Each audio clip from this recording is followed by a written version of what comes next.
It's one of the oldest flags in the world, but behind this ancient symbol lies 900 years of religion, war, identity, and pride. This is the story of England's flag, the legendary St. George's Cross. Origins of the flag. Our journey begins in the 12th century, during the Crusades, a series of religious wars fought between Christian and Muslim armies over the Holy Land. St. George, a Christian soldier saint, became a symbol of courage and divine protection.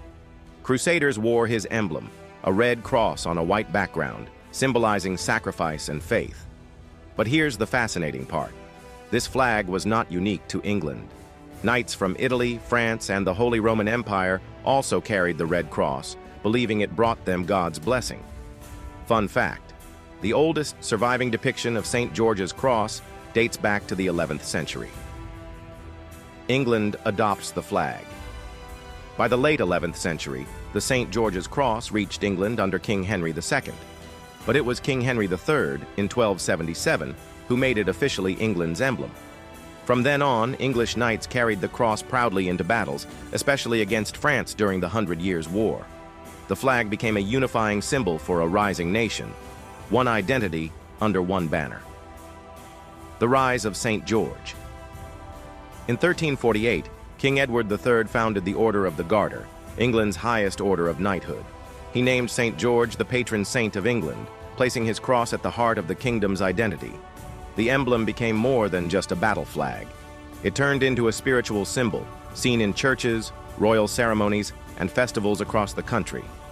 Fun fact: every April 23rd, England celebrates St. George's Day to honor its patron saint. England versus Scotland. But flags aren't just symbols. They are political tools. For centuries, England and Scotland were bitter rivals.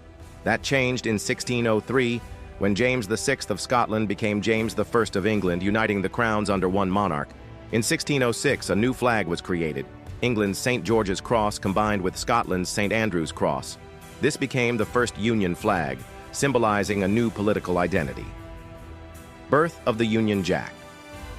In 1801, Ireland's St. Patrick's Cross was added, giving birth to the modern Union Jack.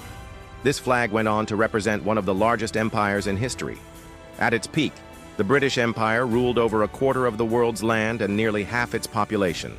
The St. George's Cross, once a symbol for knights, now became a global emblem of authority and influence. Fun fact: even today, the St. George's Cross appears in the flags of Australia, New Zealand, Fiji, and Hawaii.